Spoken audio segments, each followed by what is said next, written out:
what I found? Yesterday I was searching for another poetry book, a collection of poems by a dear friend of mine, and on my bookshelf there are so many books. They're the smaller ones. It's difficult to see them actually. Even the poetry book, the little collection of poems, found a long time. I spent a long time trying to find it. So I found this book. I was so delighted. This pink book, Some Precious Thoughts by Annie Joseph John Jolda, it says.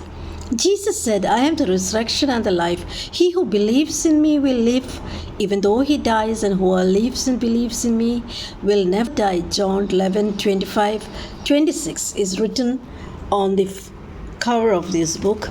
And I remember Uncle Daddy giving it to us, to Sam and Anita, and family with love and affections and regards. Jolda, he signed it, and he gave it to us when we went to visit him, and that was in September. That was after September 2002. Jolda has dedicated this book to her husband Sabu, children John and Anju, daddy and mummy Professor and Mrs. Koshi Abraham, and her brothers Saj and Jima. So I was going through this book, and the preface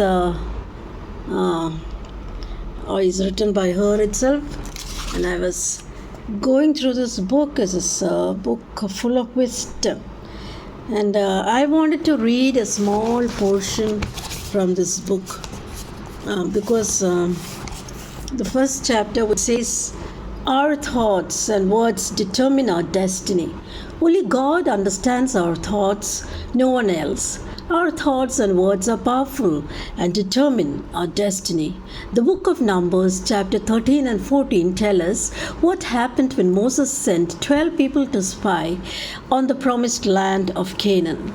The land was great and bore very good fruits. However, 10 of them were not sure whether they would be able to capture it.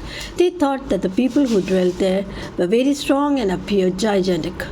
They thought that they were just like grasshoppers in front of their enemies. But Caleb and Joshua were different. Their words expressed their belief and faith in God.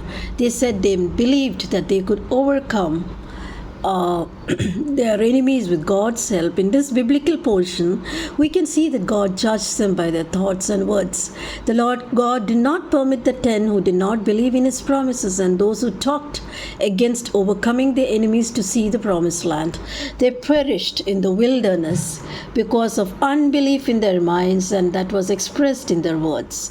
With positive thoughts and words, we can see that Joshua and Caleb were able to conquer the promised land. Joshua and Caleb settled their destiny for the positive by their thoughts and words. Death and life are in the power of the tongue.